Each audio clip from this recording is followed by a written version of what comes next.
เจริญพรท่านสาธุชนทั้งหลาย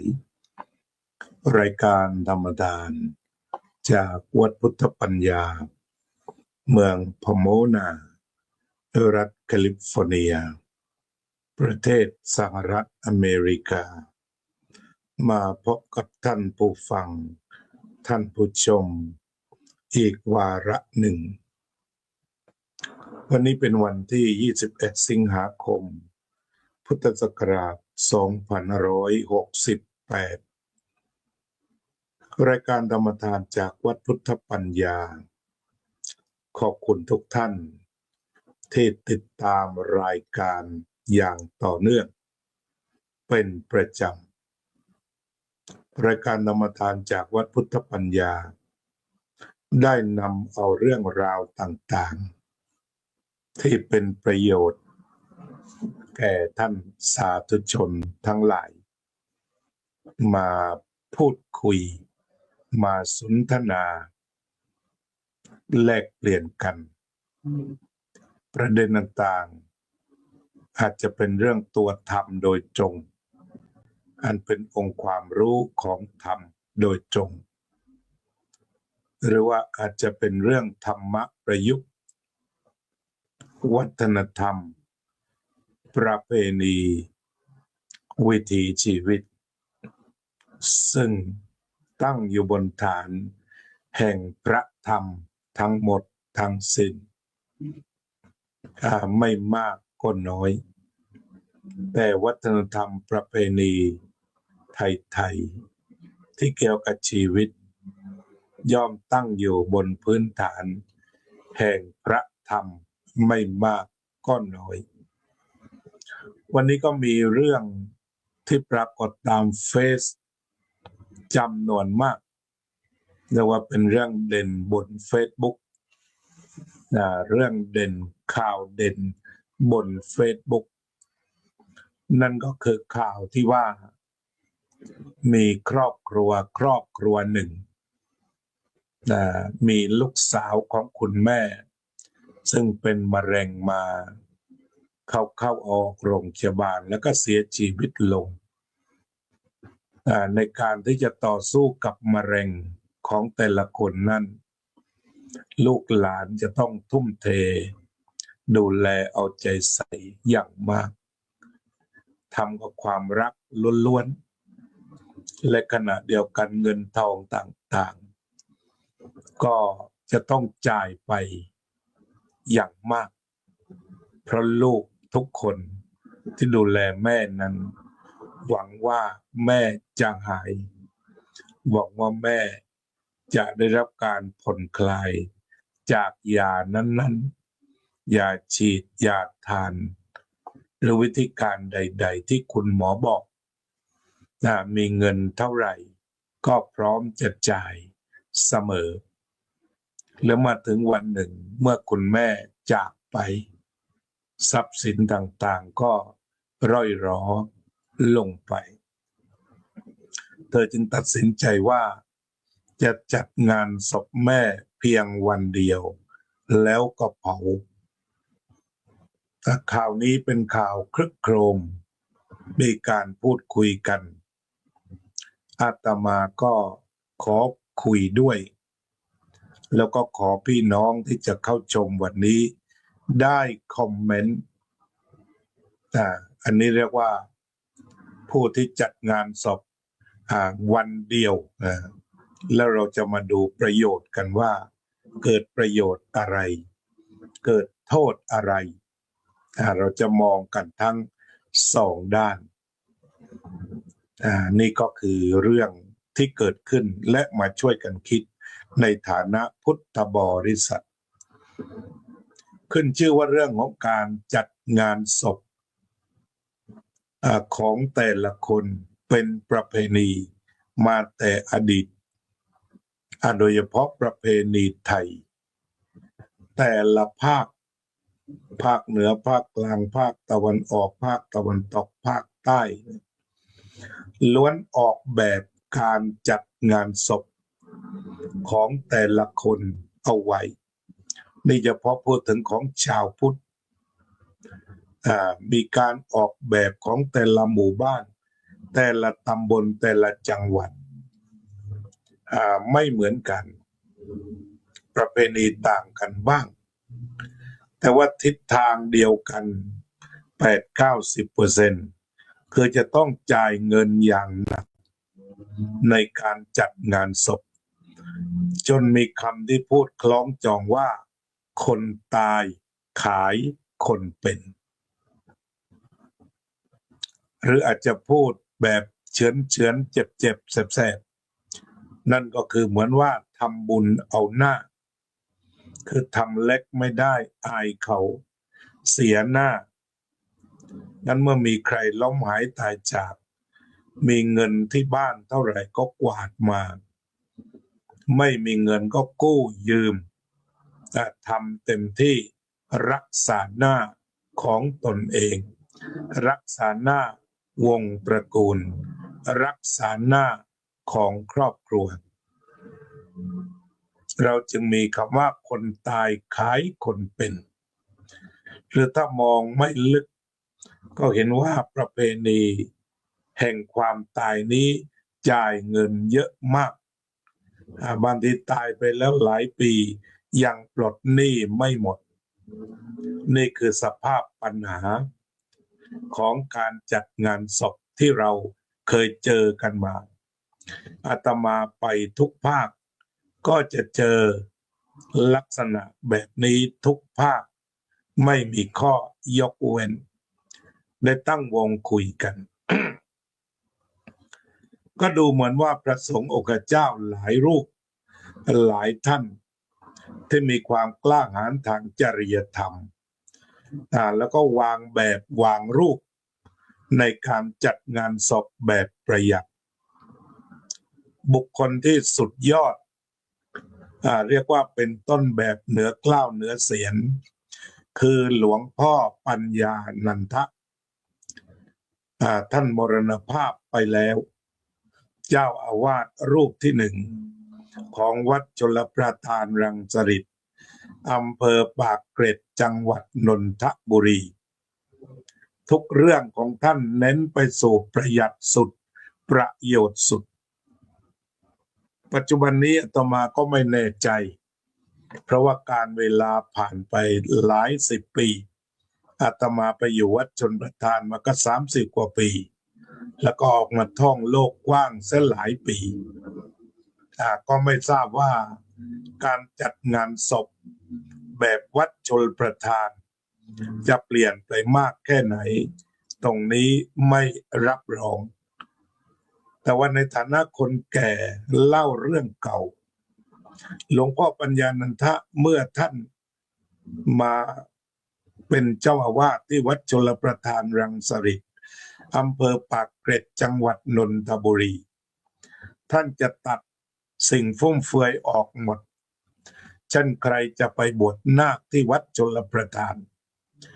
ท่านก็จะ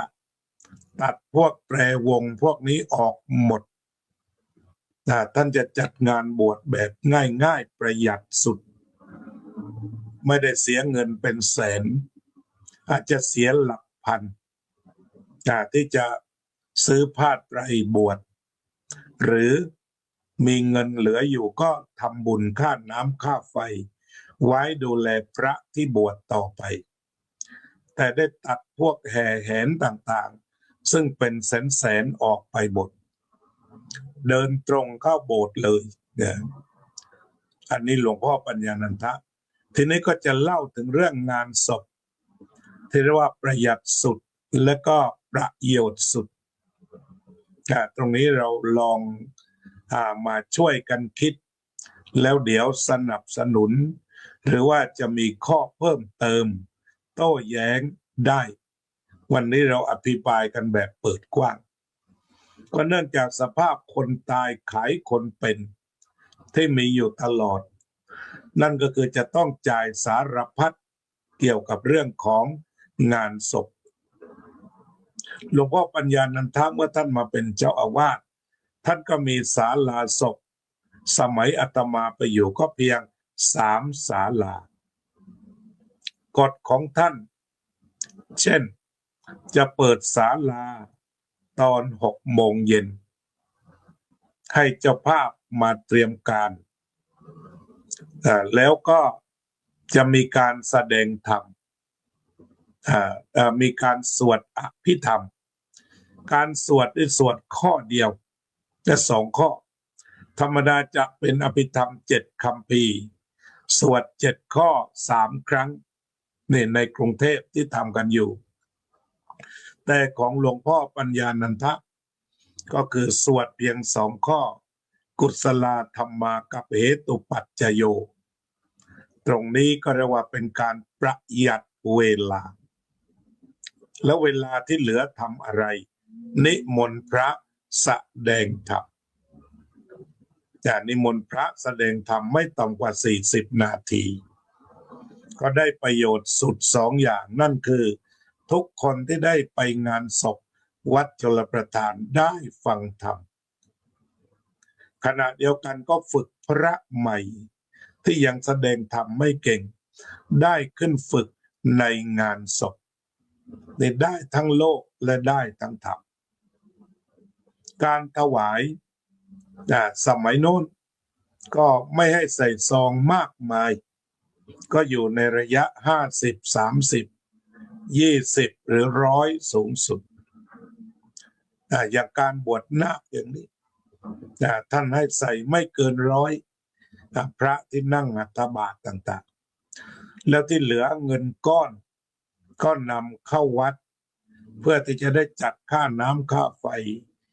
หรืออาหารที่ขาดแคลนถวายพระต่อไปเนี่ยอาตมาได้ไปอยู่วัดชลประทานได้ความรู้แล้วก็พยายามเอามาปฏิบัติทีนี้ท่านบอกไว้เลยใครมาติดต่อขอตั้งศพ3 คืนเท่ากันนี่สมัยที่ท่านอยู่เนี่ยไม่ว่าใคร3 คืนพอไม่มากกว่านั้น3 คืนพอเพียงไม่ให้มากกว่านั้นก็คือประหยัดไปแล้วทีนี้เมื่อสวดเสร็จไม่เกิน3 ทุ่มหรือ4 ทุ่มปิดศาลาส่งเจ้าภาพกลับบ้านปิดศาลาส่งแขกกลับบ้านนั่นนี่จะประหยัดไฟต่อไปไม่ต้องอยู่เฝ้าศพเรื่องเฝ้าศพไม่มีปิดศาลาเรียบร้อย4 ทุ่มทั่ววัดเงียบหมดนั่นคืออาตมาอยู่กับหลวงพ่อปัญญานันทะปัจจุบันนี้ก็ไม่ได้ไปเยี่ยมนานแล้วไม่ทราบว่าเปลี่ยนแปลงไปตามสภาพเงินเฟ้อหรือเปล่า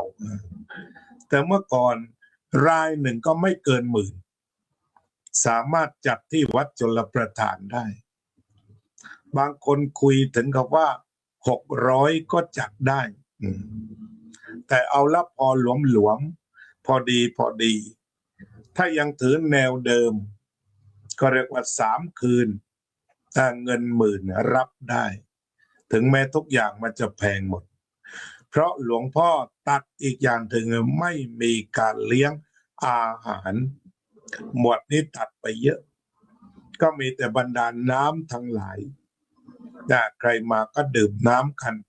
อาจจะเป็นน้ำไวตามินจะเป็นน้ำเปล่าเสิร์ฟน้ำทั้งหมดจะไม่มีอาหารไม่มีข้าวต้มไม่มีกระเพาะปลาเป็นน้ำล้วนๆอันนี้เล่าแบบทั้งดุ้นเลยนะแต่ถ้าท่านมีอะไรจะเสริมก็ว่ากันไปทีนี้ตรงนี้มันก็ประหยัดคือการทำศพแบบประหยัดเนี่ยมันจะต้องตัดไอ้รายจ่ายฟุ่มเฟือยแล้วมาช่วยกันปฏิบัติธรรมคือไปแล้วไม่ได้ไปกินข้าวงานศพเพราะว่าข้าวงานศพเป็นหมวดที่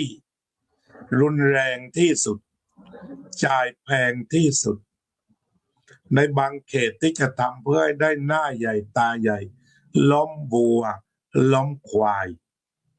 อันนี้ไปเลยทีนี้บางทีบางงานหมู5ควาย3งัว3เหล่านี้ อันนี้หมวดนี้ใหญ่สุดนะ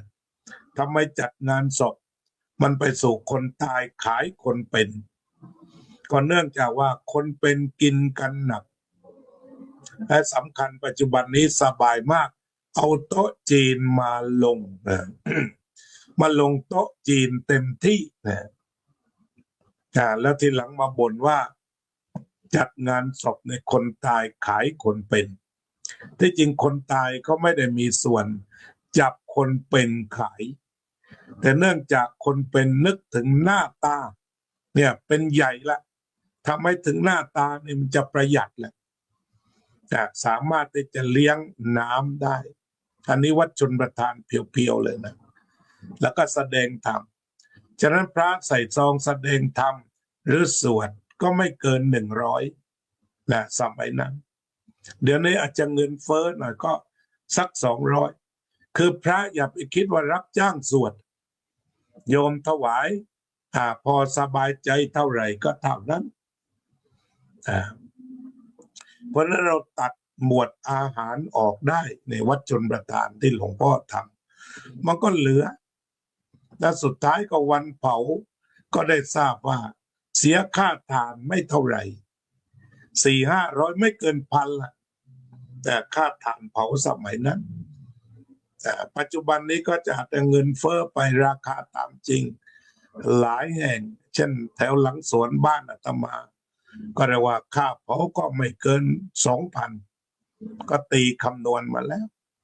ให้ค่าจ้างสับเปลือแพงสุด 1,000แล้วก็นอกจากนั้นน้ำมันหรืออุปกรณ์อีกไม่เกิน 2,000 อันนี้ราคาที่หลังสวน โยมไพจิตก็อยู่หลังสวนอันนี้ก็คือเรื่องของการประหยัดก็จะต้องดูทุกหมวดทีนี้บางแห่งมีค่านิยมว่าถ้ามีงานศพข้างบ้านปิดครัวไปเลย7 วันคนทั้งหมู่บ้านพี่น้องจะฮือกันไปกินอย่างหนักในงานนี่คือจุดหนักจุดสำคัญที่เจ้าภาพเป็นหนี้เป็นสินหนักหนาสาหัสเนี่ยเพราะนั้นมาจี้หมวดอาหารเนี่ยแพงมากแล้วก็ตั้งไว้7 วันอีกทีนี้ยิ่งไปกันใหญ่ยิ่งไปกันใหญ่ด้านอื่นไม่เท่าไหร่ด้านอื่นไม่เท่าไหร่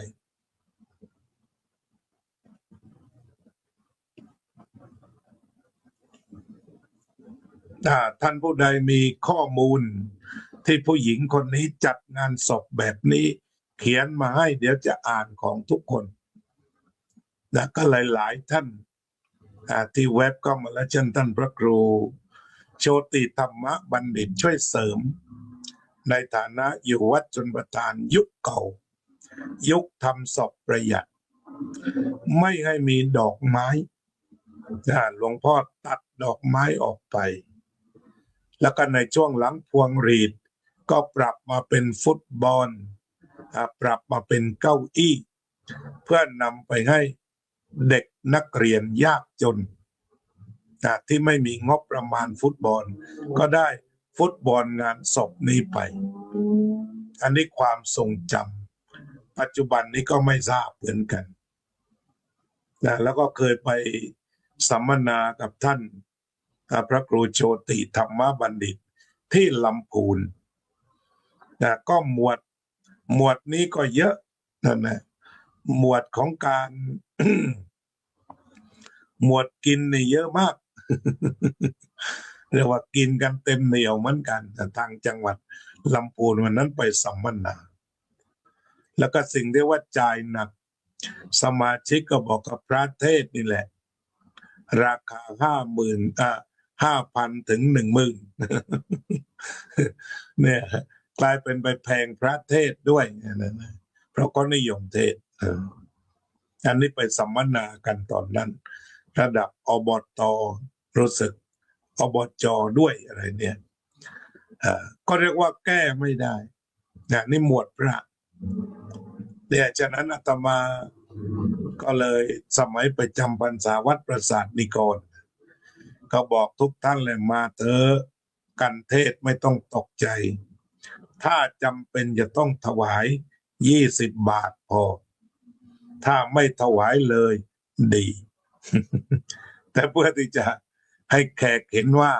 ไม่ปล่อยพระเทศให้ลอยนวลถวายบ้างก็เอาซองเปล่าถวายก็ได้ซึ่งอาตมาเห็นว่ามันหนักเกินไปพระเองก็ก้าวเข้าสู่ระบบ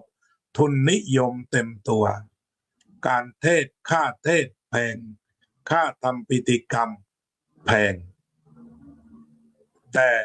ไม่เสียภาษีเนี่ยเคยมีใครส่งข้อมูลภาษีมาให้ก็เรียกว่ายังไม่ได้เจอตัวบทนะเขาเขียนว่าถ้าพระสวดปีหนึ่งไม่เกิน10 ล้านนะก็จะไม่เก็บภาษีนะเรียกว่ารับรายได้ที่เขาถวายส่วนตัวไม่เกิน10 ล้านโอ้โหเยอะไปอาตมามองว่าถ้ากระทรวงการยังไม่ได้ดูตัวบทนะถ้าใครหาให้หาหน่อยว่าข้อนี้เนี่ยมันเป็นยังไงแต่ได้มาจากที่กระทรวงการคลังตอบแต่ตอบในสภานะเขาก็อ้างอิงมาเหมือนกันแต่ไม่รู้ว่าทางปฏิบัติเป็นอย่างไรก็ขอแค่ว่าให้พระเนี่ยจ่ายภาษีเหมือนกับโยมก็พอก็ได้ทราบจากท่านอาจารย์ดร.มารุตว่าเขาจะเก็บภาษีของญาติโยมต่อเมื่อ500,000ขึ้นเนี่ยอินคัมแต่ละปีannual incomeเนี่ยรายได้ประจำปี500,000ขึ้นแล้วเริ่มเก็บฉะนั้นอาตมาคิดว่าในฐานะรับถากกระทรวงการคลังธนาคารเนี่ยก็ให้ไปตรวจดู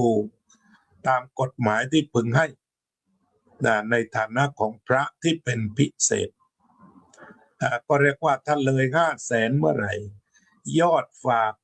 เลย500,000เมื่อไหร่ก็ขอให้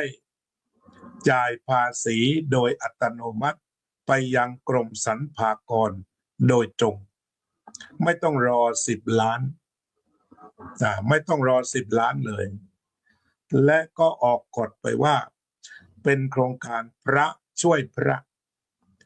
นั่นก็คือว่าเนื่องจากประสงค์มีเงินไปจากภาษีตรงนี้เรียกกันว่าภาษีเงินฝากของพระสงฆ์ไปแล้วก็นำไปวางไว้กองหนึ่งเช่นนำไว้วางไว้กองสำนักพุทธแล้วก็กองเงินเหล่านี้เอาไว้ที่ตัดมาจาก500,000นี่แล้วก็เป็นเงินกองกลางอย่างปัจจุบันนี้ถ้าได้ยินในสภาเขาก็ให้เงิน5,000 ล้านใช่ไหมต่อสำนักพุทธแต่ทีนี้ถ้าว่าทางสำนักพุทธจัดเก็บเงินเหลือจากการเทศสวดบังสกุลของหลวงเสียทั้งหลายที่มีกันถึง10 ล้านไปเนี่ยเราก็จะมีกองเงินกองหนึ่ง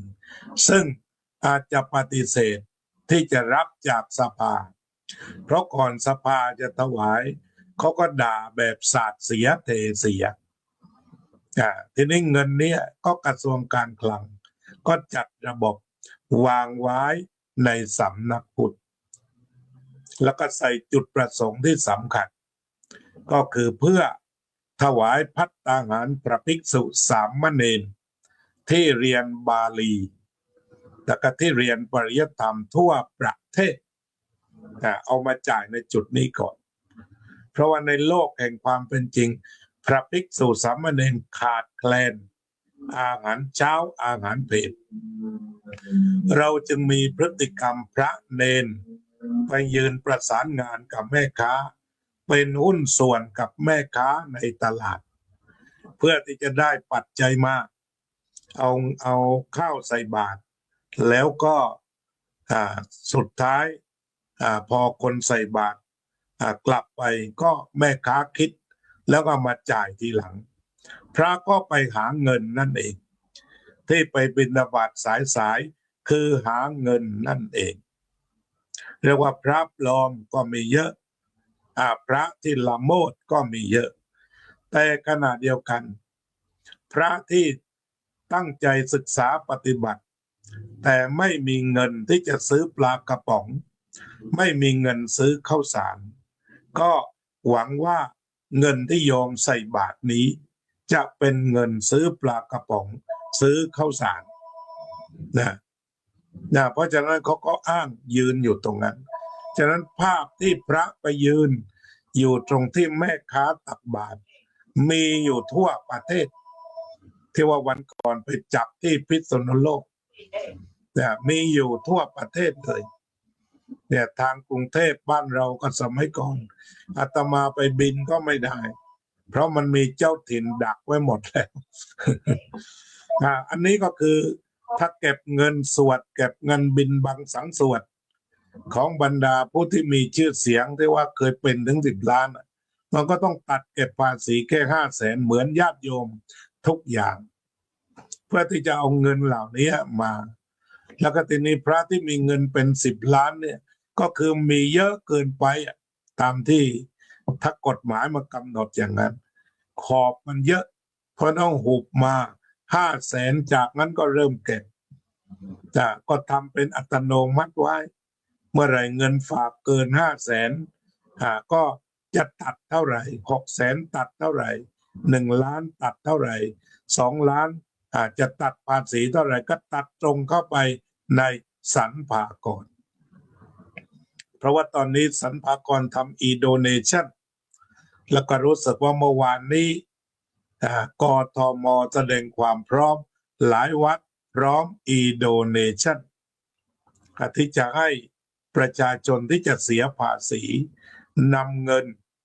นำหลักฐานการบริจาคไปลดภาษีกับกรมสรรพากรกรุงเทพทำได้แล้ววัดแทนวันดีเจริญสุขท่านอาจารย์ดร.ประมาทวีปกัตตปุญโญทำก่อนเพื่อนเมื่อวานนี้ก็ส่งให้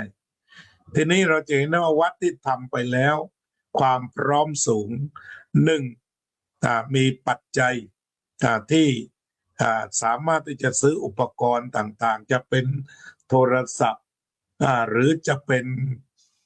คอมพิวเตอร์ที่จะใช้ทำ e-donation มีพร้อม2มีผู้บริจาคเงินข่าววัด3มีค่าใช้จ่ายเช่นค่าน้ำค่าไฟต่างๆอุดมสมบูรณ์4มีบุคลากรที่จะมาช่วยทำเพราะฉะนั้นอย่างวัดแทนวันดีเจริญสุขที่ได้ส่งตัวอย่างมาให้ดูตอนอภิปรายคืนก่อนนั้นพร้อมเพราะฉะนั้นในกรณีของการจัดเก็บภาษีเงินฝากของพระที่มีเงินเกิน500,000เนี่ย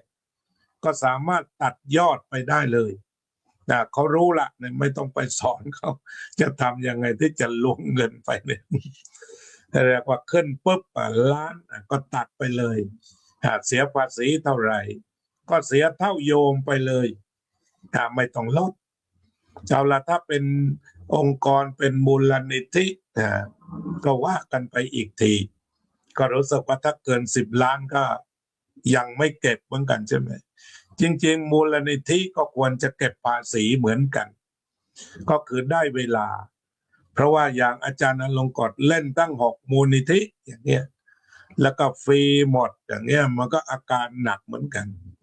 หรือว่าวัดหลายๆวัดมีเป็นพันล้านก็ควรจะมาช่วยชาติช่วยศาสนาอย่างน้อยไม่นำภาษีนี้เข้าไปในเป็นภาษีชาติก็ให้กองอยู่กับศาสนาโดยไม่ต้องไปของบของรัฐบาลเนี่ยอันนี้อาตมาพูดไปแล้วลองสำรวจดูเงินทั่วประเทศวัดจนก็จนแหลกละค่าน้ำค่าไฟไม่มีแต่วัดรวยนี่รวยกระจุกรวยสูงเลยทีเดียวถ้าพูดถึงช่องว่างระหว่างวัดรวยกับวัดจนเนี่ยหนักกว่าฝั่งญาติโยมเพราะฉะนั้นให้อยู่ตามความเป็นจริงอาตมาก็พยายามรณรงค์ผลักดันเนี่ยให้มีการเก็บภาษีเงินฝากของพระที่มีตั้งแต่500,000ขึ้นไปอันนี้ใครจะเห็นด้วยใครจะค้านจะให้เหตุผลอะไรท่านผู้รู้เชิญนะเอาทีนี้เนี่ยเพราะฉะนั้นบางทีพระนี่ก็รู้เห็นเป็นใจไปด้วยในการที่ทำให้ งานศพไม่ประหยัดนั่นก็คือนักเทศราคาแพงพอนักเทศราคาแพงเทศก็ไม่น่าสนใจในความเป็นจริงแล้วงานศพเป็นงานเผยแผ่ธรรมที่ดีที่สุดอย่าให้ต้องไปติดกำแพงเงินตราก็คือพระเทศตามหน้าที่แบบวัดชลประทานสมัยหลวงพ่อปัญญานันทะรูปเก่าฉะนั้นได้ฝึกพระเทศโยมได้ฟังเทศตลอดฉะนั้นได้อะไรเมื่อไปงานศพเราก็จะได้ธรรมะแบบเต็มแต่ถ้าว่าจะนิมนต์พระเทศคราวหนึ่งต้องบวก 5,000 ถึง 10,000อย่างนี้หรือบางองค์มีชอกมีชั้นซัดเข้าไป 3-4 หมื่นอย่างนี้สมัยก่อนเคยไปฟังเทศงานหนึ่งพระนั่งเทศบอกค่าตัวไปเลย10,000 เดียวไม่พอเพราะเป็นเจ้าคณะต่างๆจะต้องนำเงินมาเติมน้ำมันเนี่ยมันก็กลายเป็นค่าใช้จ่ายอีกตัวหนึ่งไปเลยฉะนั้นทำยังไงพระสงฆ์เองก็มาทบทวนอย่าไปเก็บค่าทำพิธีกรรมให้มันแพงนักแล้วก็อย่าไปคิดว่าถวายเยอะได้บุญเยอะเนี่ยมันถึงเวลาที่จะต้องมาช่วยญาติโยมเพราะฉะนั้นหมวดอาหารมากที่สุดนอกจากหมวดอาหารแล้วมหาเถรสมาคมก็ออกกฎแล้วก็ผิดกฎหมายในการนำสุรามาดื่มในวัดเช่นหลายวัดจัดงานศพเนี่ยคนก็เอาดื่มสุราไปสุราก็เรียกว่ามันแพงกว่ากับข้าวอีกฉะนั้นทำไมคนตายจึงขายคนเป็นก็เพราะเป็นเช่นนี้ก็เพราะเป็นอย่างนี้เพราะว่าเรียกว่ามันกินทั้งอิ่มท้องแล้วก็สุดท้ายก็ไปอิ่มกิเลสคือเน้นอิ่มกิเลสหลวงพ่อพุทธทาสมองงานศพมองงานบวชท่านจึงพูดถึงการทำบุญ3 แบบโดยท่านเปรียบบุญว่าเป็นเหมือนน้ำแบบที่ 1เรียกว่าทำบุญแบบอาบน้ำโคลนกล่าวคือฆ่าวัวฆ่าควายมีการพนันมีการละเล่นแหลกลานในงานศพชนิดที่เรียกว่ายังไงก็คนตายขายคนเป็นกันแน่นี่เรียกว่าเหมือนกับได้น้ำครัมหรือได้น้ำโคลนมาดื่มมาอาบในบุญแบบนี้ถ้าเราแปลบุญว่ามันเป็นน้ำสำหรับอาบมันก็เจออาบน้ำโคลนเข้าไปเจออาบน้ำ เจอดื่มน้ำโคลนเข้าไปมันจะชื่นใจแค่ไหนลองคิดดูทีนี้ต่อมาก็คือทำบุญเอาหน้าคือลงทุนแหลกลานเพื่อให้พระยอว่าดีเพื่อให้คนไปงานยอว่าดีเรียกว่าทั้งกินทั้งใส่ถุงกลับบ้านถ้าแบบนั้นเขายอได้หน้าก็เหมือนกับการทำบุญแบบอาบน้ำหอมแบบอาบน้ำหอมทำบุญแบบอาบน้ำหอมแล้วก็สุดท้ายก็คือทำบุญแบบอาบน้ำบริสุทธิ์ก็อย่างงานศพที่หลวงพ่อปัญญานันทะได้จัดญาติโยมบางคนก็คิดไม่ออกเหมือนกันแต่อาตมาเคยคุยกับแม่บ้านหลายจังหวัดเขาก็บอกอย่างนี้ว่าถ้าลดการเลี้ยงโต๊ะจีนมาเลี้ยงอาหารจานเดียวคือบางทีในท้องถิ่นของเรานั้นเพื่อนมาไกลแต่ก็บรรดาแม่บ้านทั้งหลายเนี่ยซึ่งเป็นคนจ่ายกับข้าวว่ามันรู้ว่าเงินมันมีค่าขนาดไหนแล้วก็ของมันแพงหนักขนาดไหนก็เสนอว่าควรจะมีอาหารจานเดียวข้าวห่อเดียวข้าวกล่องเดียวซึ่งไม่มีการตั้งโต๊ะกินไม่ต้องตั้งครัวเอาใครทำข้าวผัดก็เหมามาเลยจะเอาข้าวผัดอะไรน้ำขวดหนึ่งอาจจะมีผลไม้ตามฤดู ทำสวยๆวางใส่กะละมังเอาไว้ก็เรียกว่าเราไม่ได้ตัดกันทั้งหมดจะตัดรายจ่ายคำว่าประหยัดมันอยู่ตรงที่ตัดได้แล้วก็หาผลไม้มาตามฤดูกาลเช่นฤดูมังคุดราคาถูกก็ไปช่วยกันซื้อมาทุกงานศพเลี้ยงมังคุดทั้งหมดเวลาไหนราคากล้วยตกต่ำก็เลี้ยงกล้วยบวชชีซะเลยในทุกงานศพหรืออาจจะคลาสสิกหน่อยก็เรียกว่าทำกล้วยแขกกันเอาสิ่งที่มีอยู่ในท้องถิ่นเนี่ยมาใช้ให้เกิดประโยชน์เป็นเศรษฐกิจที่หมุนเวียนที่มันไม่รุนแรง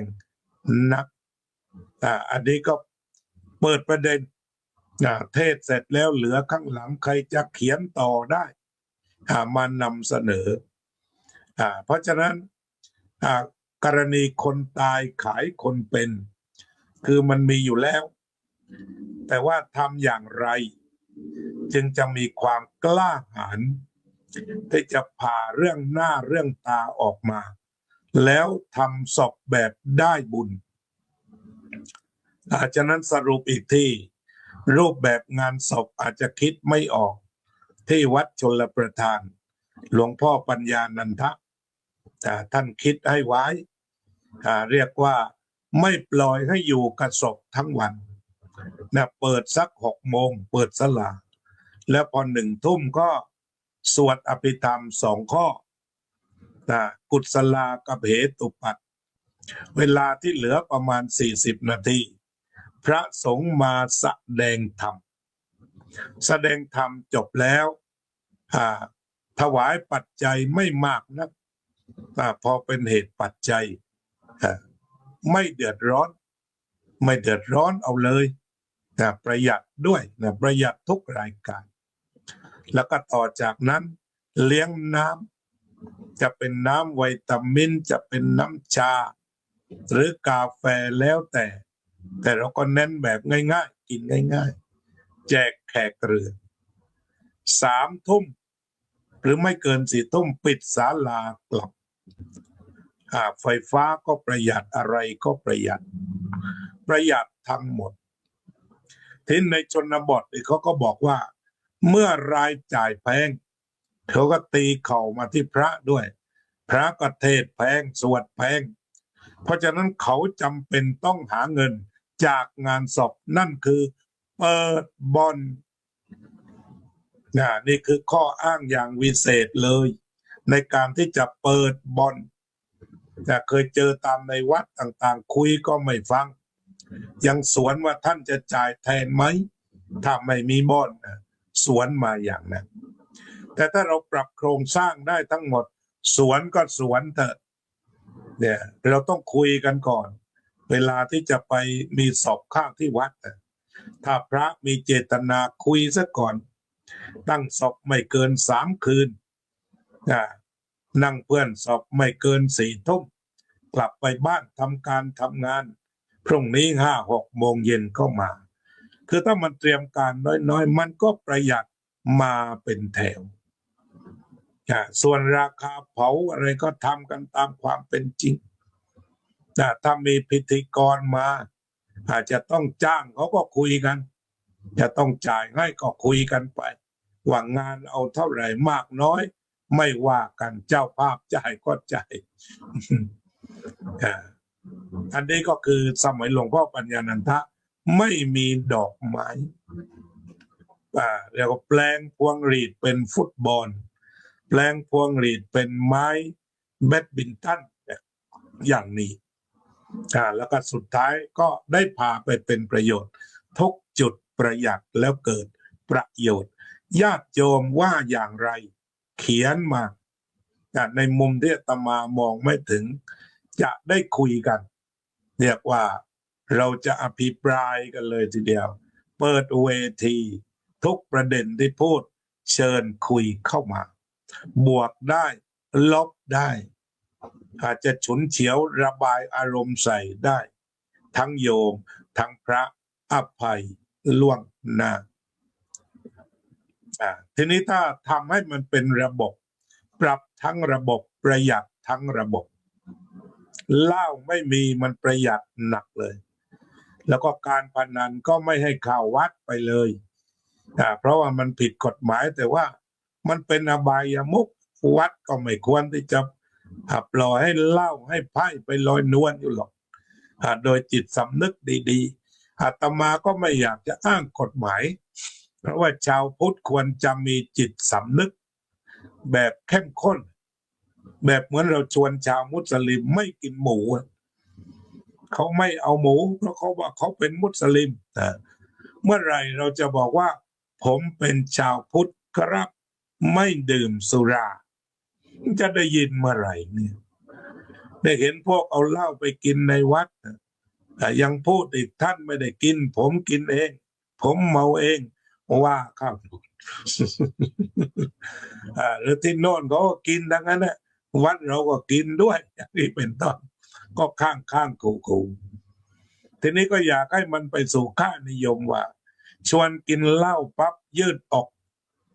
ขอโทษครับขอน้ำเปล่าผมเป็นชาวพุทธ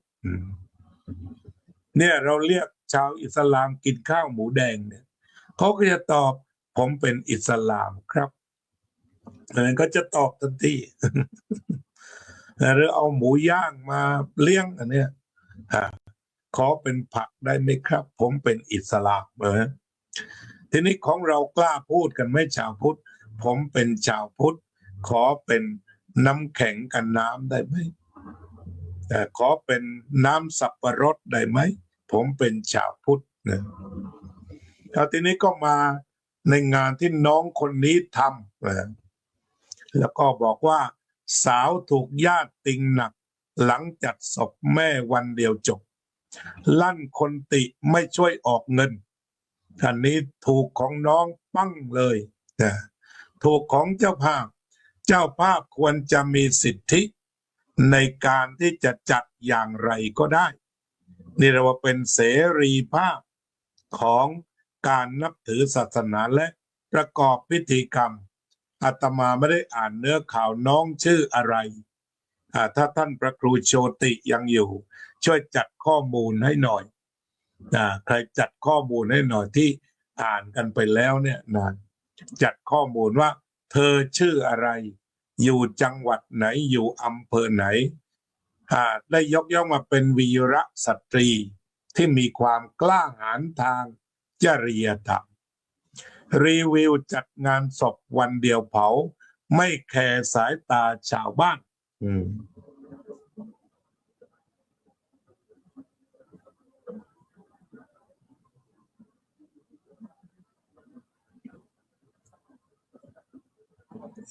นี่ก็อยู่หน้าเมนที่มาช่วยรีวิวกันว่าเราจะจัดแบบไหนจะจัดก็คือเราจะต้องตั้งตัวบุญตัวกุศลเป็นหลักก็ที่เล่ามาก็ประยุกต์กันไปแต่เช่นว่ามันจ่ายตรงไหนก็อย่าไปจัดกิจกรรมนั้นนี่แหละประหยัดพูดกว้างๆอาจจะไม่ได้จัดคืนเดียวก็ได้ก็แล้วแต่และคืนเดียวถูกไหมถูกตรงนี้อาตมาก็ขอแลกเปลี่ยนพี่น้องซึ่งมาวัดพุทธปัญญาอยู่เป็นประจำเรียกว่าจากกันไปหลายท่านโดยเฉพาะในช่วงของโควิดนั้นก็เป็นการทำศพแบบประหยัดเสมอมากล่าวคือระบบของอเมริกันนั้นเขาก็จะนำศพไปเก็บไว้ที่ชาปนสถานก่อนเรียกว่า funeral home อาจจะเป็นที่ใดที่หนึ่งก็ตามเพื่อรอเผางั้นวัดทั่วไป90%ไม่สามารถจะนำศพมาสวดที่วัดได้แต่เก็บไว้ที่ funeral home ทีนี้เราสามารถทำบุญวันเดียวได้ทำบุญเช้าเดียวได้เช่นที่วัดพุทธปัญญาถ้าใครเสียก็ไปทำเปเปอร์ให้เสร็จก่อนเอกสารต่างๆเกี่ยวกับการเสียชีวิตให้เสร็จแล้วต่อจากนั้นคุยกับเจ้าภาพว่าเอาพร้อมไหมถ้าพร้อมก็มาวัดเลยเริ่มสวดตั้งแต่10 โมงแสดงธรรม เลี้ยงเพลถวายสังฆทานจบในกรณีที่ผู้นั้นเคยมาวัดพุทธปัญญาเกิน10 ครั้งทางวัดก็จะมีการดูแลโดย2 นัยยะถ้าทุกคนญาติมิตรลูกหลานรู้จักสนิทสนมกับวัดเป็นอันดีก็จะจัดโดยมอบ$1,000ช่วยงานวัดไปถ้าไปทำเมืองไทยก็$1,000ก็ประมาณ30,000 กว่าต่อรายที่เคยมาวัดเกิน10 ครั้งแต่หลายคนก็มาเป็น10 ปีนั่นแหละก็คือเขาไม่ได้อยากได้เงินอะไรแต่ละคนบางคนก็ถวายคืนแต่นี่เป็นน้ำใจมันกลายเป็นสัญลักษณ์ไปว่าวัดเนี่ยรู้สึกรู้สาร่วมทุกข์กับญาติโยมอันนี้ปฏิบัติกันทีนี้ก็เป็นว่าสวดสักครั้งเดียวสวดเสียครั้งเดียวแล้ววันเผาพระก็จะไปเผาด้วยไปบังสกุลให้อีกทีหนึ่งหน้าศพก็จบเพราะฉะนั้นการสวดครั้งเดียวเนี่ยวัดพุทธปัญญาทำเป็นประจำแล้วเอาทีนี้ถ้าเราลองดีไซน์แบบไทยดีไซน์หรือออกแบบไทยก็ยกตัวอย่างเช่นว่าถ้าเป็นไปได้ก็เก็บไว้สักวันหนึ่งหรือคืนหนึ่งแต่ว่าไปประหยัดพวกตัดรายจ่ายจะดีกว่าเพราะว่าบางคนวันก่อนเช่นที่จังหวัดไหน3 คืนยังฟื้นเลยเนี่ยตรงนี้ก็น่าห่วงอยู่เหมือนกันเพราะว่าเผาไวไปแต่เราจะมาชวนกันตัดรายจ่ายที่ฟุ่มเฟือยตรงนี้นำเสนอตรงนี้ส่วนทำคืนเดียวเอาสมมติว่าทำคืนเดียวชาปนสถานแต่ละแห่งในประเทศไทยเรามีที่เก็บศพไหมถ้ามีที่เก็บศพสมมติว่าตายวันนี้ทำไม่ทันก็พาไปเก็บไว้ก่อนแล้วก็ดูความพร้อมของลูกหลานปัจจุบันนี้เขามีโรงเย็นอยู่แล้วก็ดูความพร้อมให้เขาได้คุยได้ติดต่อประสานงานแล้วต่อจากนั้นก็นัดวันเดียวจะออกแบบให้เริ่มสัก10 โมงเริ่มสัก10 โมงให้พระมาสวดอภิธรรมหรือสวดธรรมนิยามและบังสกุลเสียให้เสร็จจากนั้นก็ถวายสังฆทานถวายเพลแล้วพร้อมเผาเลยเพราะบังสกุลเสร็จแล้วนั่นคือทำแบบวันเดียวออกแบบให้รายจ่ายต่างๆตัดไปหมดเลยที่จะต้องมากินทุกวัน3 วัน5 วัน7 วันแล้วก็บางวัดเรียกค่าศาลาแบบไม่ดูหน้าเลยเพราะนั้นแสนไม่อยู่ที่มันจะไปถึงแสนทุกข์แสนยากแสนลำบากแสนเข็ญแต่ละงานจะตก400,000เอาแสนทุกข์แสนยากแสนลำบากแสนลำเข็ญไม่ต่ำกว่า400,000ถ้าปล่อยไปแบบนั้นท่านจะอภิปรายอะไรเพิ่มเติมเชิญนะแต่วันนี้เปิดอภิปรายเรื่องการทำงานศพแบบประหยัดฉะนั้นขอเป็นเสียงหนึ่งที่สนับสนุนลูกกตัญญูคนนี้ที่ดูแลแม่ในเวลามีชีวิตอย่างดีและวันที่แม่เสียก็จัดงานได้บุญแท้ตรงๆเผาภายใน1 วันเห็นด้วยสนับสนุนใครไม่เห็นด้วยเขียนมาได้ตอนนี้ฝ่ายคอมเมนต์32แล้วแล้วก็เดี๋ยวค่อยอ่านทีเดียวครับใครสนับสนุนตรงไหนหรือว่าค้านก็ได้เพื่อที่จะเปิดประเด็นใหม่ว่าตรงนั้นมันไม่ใช่นะท่านไม่รู้จริงถ้าจริงมันเป็นอย่างนี้ก็บอกกันมาเพื่อให้การพูดธรรมะคราวนี้สมบูรณ์เป็นการร่วมกันคิดโดยชาวพุทธเพื่อชาวพุทธของชาวพุทธเพื่อให้วัฒนธรรมประเพณีไม่เบียดเบียนตนเองไม่เบียดเบียนผู้อื่นได้บุญเต็มนะต่อไปนี้เราก็มานั่งสมาธิให้จิตนิ่งอยู่กับลมหายใจแล้ว อภิปรายกันต่ออาตมาจะอ่าน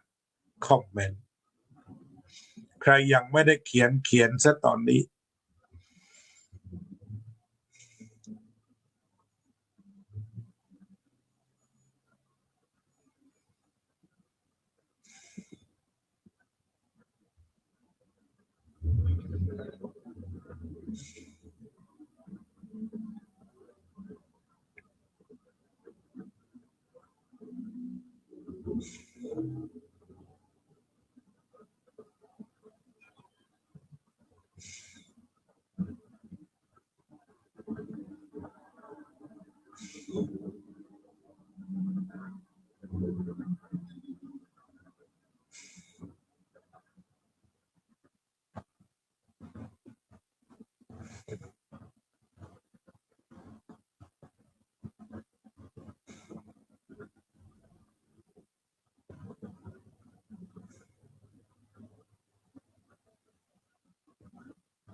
สัพเพสัตตาสัตว์ทั้งหลายที่เป็นเพื่อนทุกข์เกิดแก่เจ็บตายด้วยกันทั้งหมดทั้งสิ้นอเวราโหนตุจงเป็นสุขเถิดอย่าได้มีเวรแก่กันและกันเลยอัปปยาปัจจาโหนตุจงเป็นสุขเถิดอย่าได้พยาบาทเบียดเบียนซึ่งกันและกันเลยอนิคาโหนตุจงเป็นสุขเถิดอย่าได้มีความทุกข์กายทุกข์ใจเลยสุขีอัตตานังปาริหารันตุจงมีความสุขกายสุขใจรักษาตนให้พ้นจากทุกข์ภัยทั้งสิ้นเถิดอภิวาทนาสีลิสะนิจจังวุธาปจายิโนจัตตารโอธรรมวัฏันติอายุวันโนสุขังภะลัง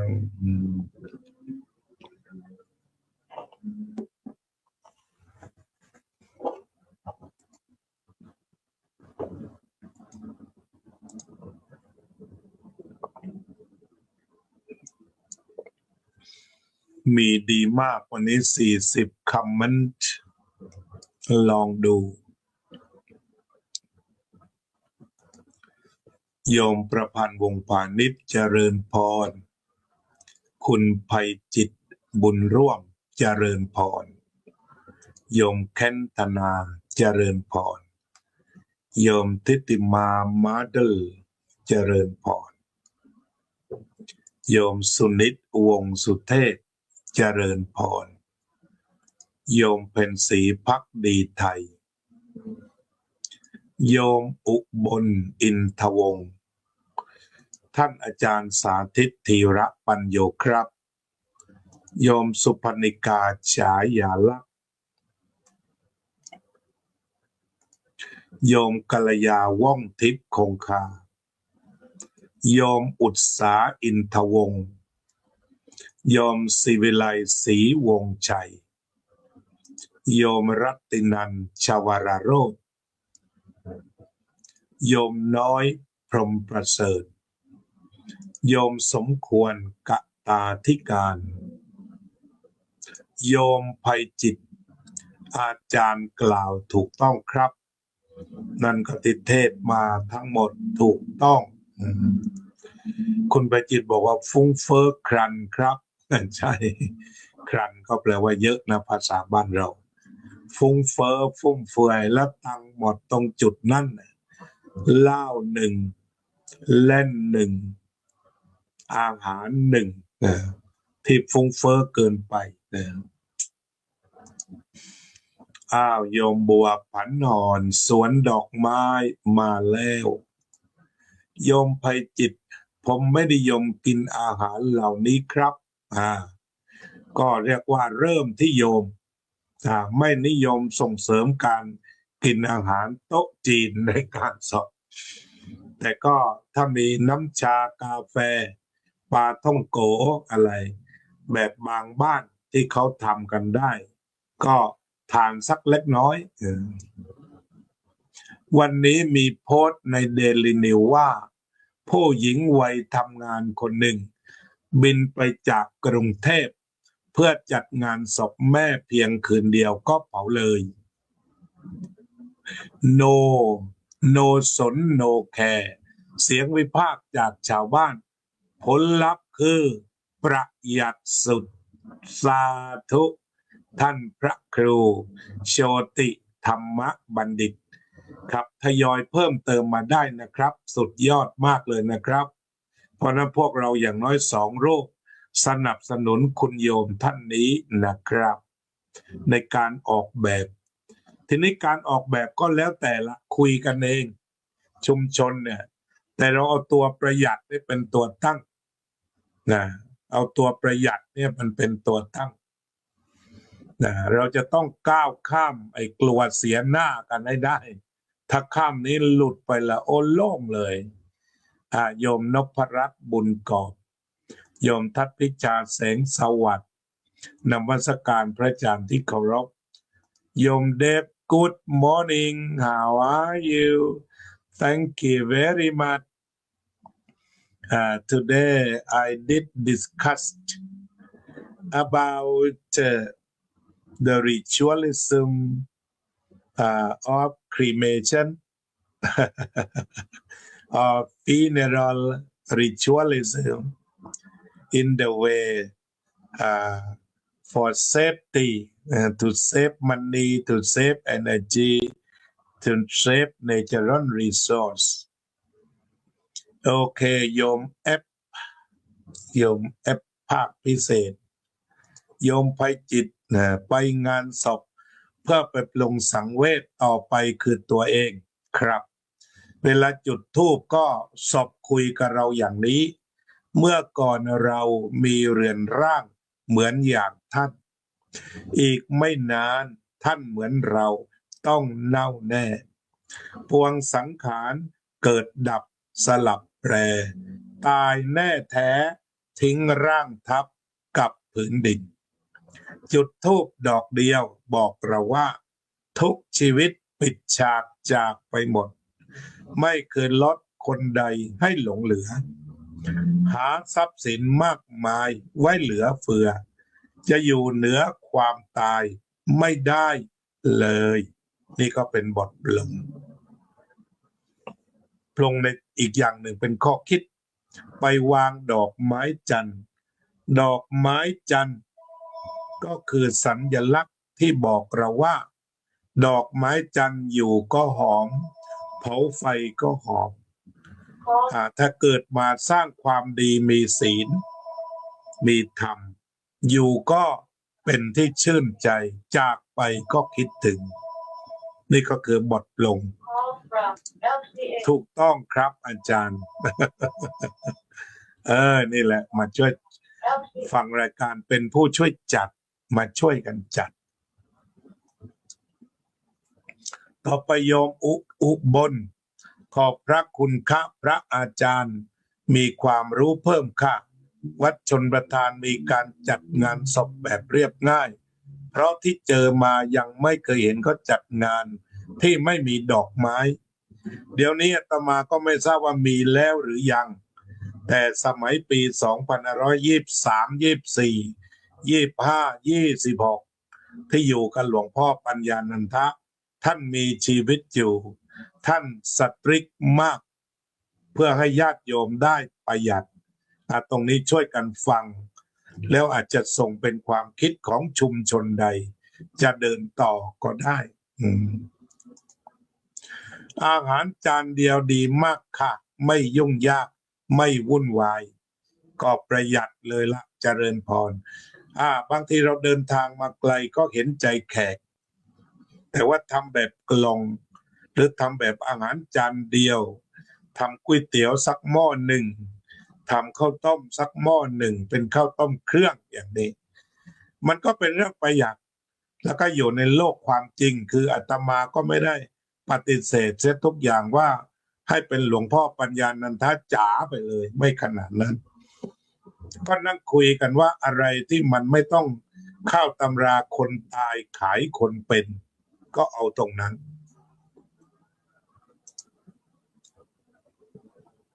สนับสนุนโยมแอปสนับสนุนด้วยโยมประพันธ์วงศ์พาณิชย์ดีครับคำเดียวทรงพลัง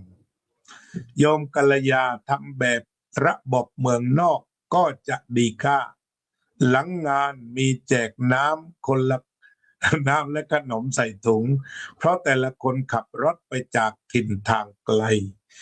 ส่วนเมืองไทยเท่าที่เห็นก็สวดเสร็จวัดก็ปิดต่างคนต่างกลับบ้านค่ะต่างจังหวัดมีการอยู่เฝ้าศพอันนี้โยมคิดว่าแล้วแต่ครอบครัวเขามีความพร้อมเกี่ยวกับว่าจะจ่ายแค่ไหนสาธุเป็นคำคอมเมนต์ที่สุดยอดมาก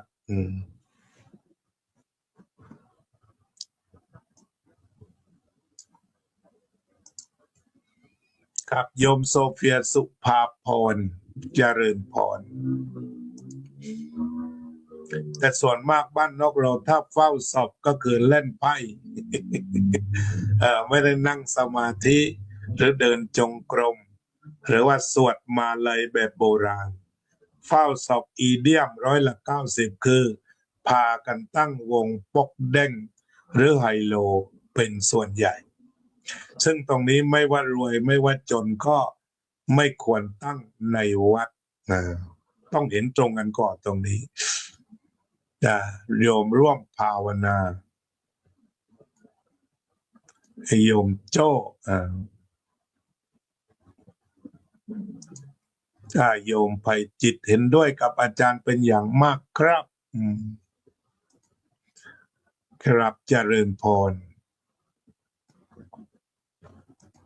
โยมศิวิไลศรีวงชัยโยมสุพนิกาฉายาลักษณ์เห็นด้วยอาจารย์ค่ะตอนงานของบิดามารดาโยมเนื่องจากอยู่ในกรุงเทพจึงจัดเป็นของว่างและเครื่องดื่มไม่มีอาหารหนักค่ะสาธุตกลงต่อไปโยมอุบลแล้วแต่ความคิดแต่ละคนและความพร้อมไม่เหมือนกันถ้าไว้เพื่อรอญาติที่อยู่ห่างไกลมาด้วยครับเขาก็ไว้เพื่อรอญาติไว้เพื่อถอดถอนความอาลัยแต่ตรงนี้จุดของเราที่มันเป็นปัญหาสังคมคืองานศพนั้นมันเป็นคนตายขายคนเป็นอันนี้เรามามีจุดร่วมตรงนี้ทำยังไงจึงไม่ใช่คนตายขายคนเป็นสมมุติว่าเขาร่ำรวยสุดๆไม่เดือดร้อนก็ใส่เข้าไปตรงนั้นหรืออาจจะมองเห็นว่าควรจะทำแบบประหยัดแล้วได้บุญเอาเงินที่ร่ำรวยนะไปช่วยเด็กนักเรียนช่วยอาหารกลางวันอุปกรณ์การเรียนแทนก็ได้เห็นด้วยกับอาจารย์งานศพงานบวชจัดเรียบง่ายไม่มีของมึนเมาและยาเสพติดโยมโจ้ยินดีผลเจริญคุณรัตินันโดยส่วนตัวอยากจัดงานแบบนี้ค่ะอยากให้ประหยัดเพื่อคนข้างหลังไม่เดือดร้อนดอกไม้หน้าโลงก็ไม่อยากให้มีค่ะอยากให้เป็นต้นไม้แทนเสร็จงานให้ทางวัดปลูกจะมีประโยชน์คุ้มค่าสุดสุดยอดอันนี้สุดยอดก็พระอาจารย์เริ่มที่วัดปราสาทนิกร งานศพโยมแม่เนี่ยถ้าได้มีปลูกดอกไม้เนี่ยงานศพโยมแม่ของคุณกฤษณะเพราะธรรมดาเวลาพระแสดงธรรมเนี่ยเขาก็จะมีข้าวของเครื่องใช้ไม้สอยผ้าหรืออะไรผ้าเช็ดตัวอะไรพวกนี้อาจารย์บอกว่าในฐานะเรากันเองอาตมาขอดอกดาวเรืองจำได้ตอนที่ไปเริ่มปลูกหน้ากุฏิแล้วขยายไปเป็นปีที่สองเนี่ยก็คือขอคุณกฤษณะเลยอยากจะถวายกันเทศเท่าไหร่ก็เอาดอกดาวเรืองมา ก็ได้มาเต็มที่เลยท่านถวายเต็มที่ก็เป็นจุดเริ่มต้นของการปลูกดอกไม้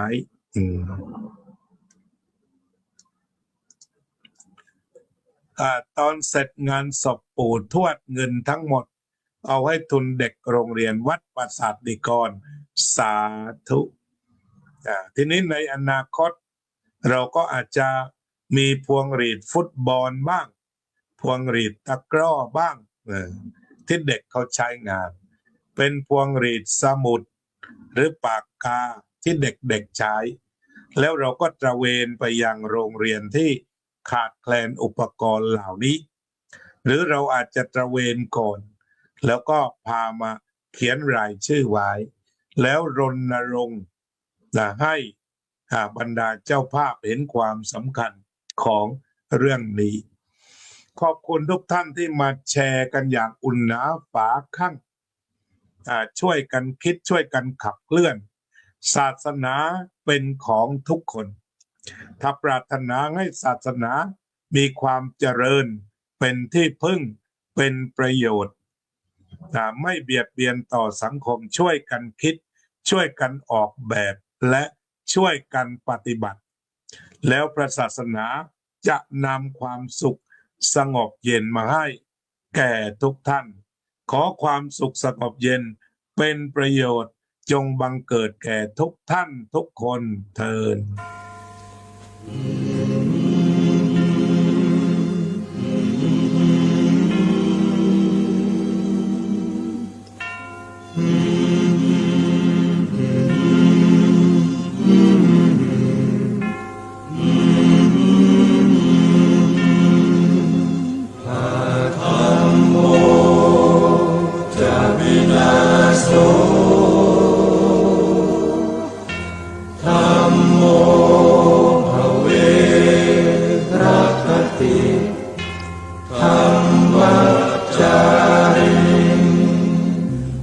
พุทธอ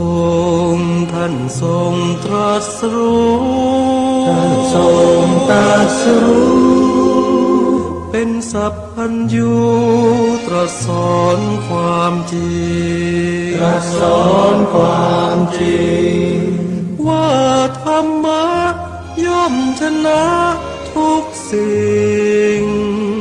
เป็นที่พึงพิงแก่ผู้ประพฤติชอบธรรม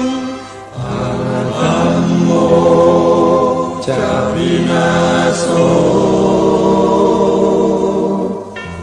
ธัมโมภเวรัคติธัมมัจจาริอำนาจใดๆก็ตามย่อมถึงความพินาศถ้าขาดธรรมะประจำไม่มีใครอยู่ค้ำฟ้าเราต่างเกิดมาใช้กันจงอยู่ในศีลในธรรมคิดทำแต่กรรมที่ดีธัมโมจะวินาโสธัมโมภเวรัคติธัมมัจจาริธรรมส่องสว่างสู่ทางสุขสีคำจุนโลกนี้นิรันดร์ วินาโสธัมโมภเวรัตถิ